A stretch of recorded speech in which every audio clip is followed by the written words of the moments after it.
The Bridge Within. A journey to self-worth and power. There is a power within you that no one can take away. A voice, sometimes quiet, sometimes silenced, that reminds you, no one can make you feel inferior without your consent.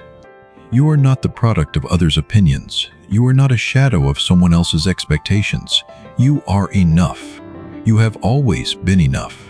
You, yourself, as much as anybody in the entire universe, deserve your love and affection. Because when you value yourself, you begin to see the world differently, not as something to please, but as something to build.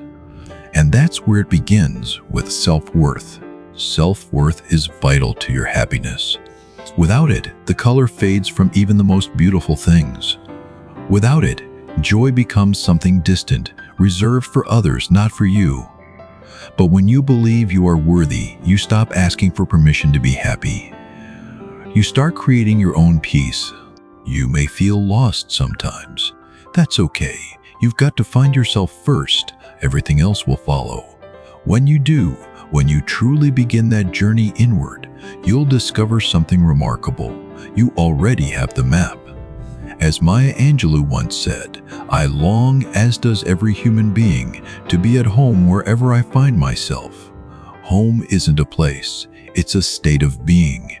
It's found when you are no longer trying to be someone else, when you finally exhale the pressure and inhale your own truth. You don't have to become something you're not to be better than you were.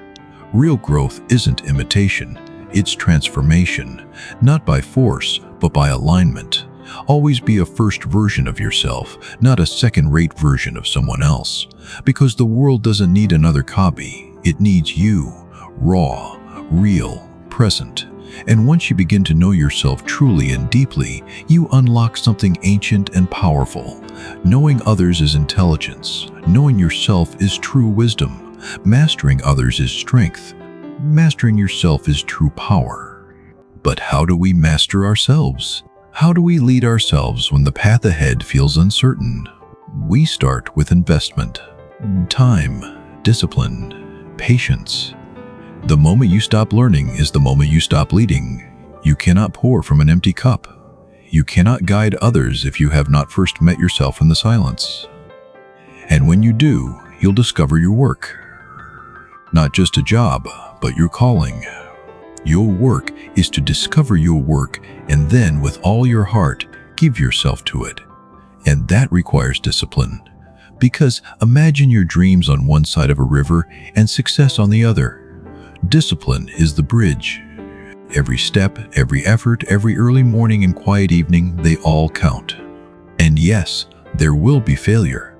But failure is not your enemy, it is your greatest teacher. We learn wisdom from failure more than from success. He who never makes a mistake never made a discovery. Unless you try to do something beyond what you've already mastered, you will never grow. Comfort is the enemy of progress, and playing small serves no one. So dare, try, fall, rise. In the end, don't just let life happen to you. Make life happen. There is great change to be experienced once you learn the power of letting go. Let go of doubt. Let go of fear. Let go of needing to be accepted by everyone. Stop allowing anyone or anything to control, limit, repress, or discourage you from being your true self. Because when you find yourself, when you love yourself, when you trust the path that unfolds within you, everything else will follow. This is your bridge. This is your moment. And it begins within. Thank you for listening. Hit like and subscribe. Let's grow together, one step at a time.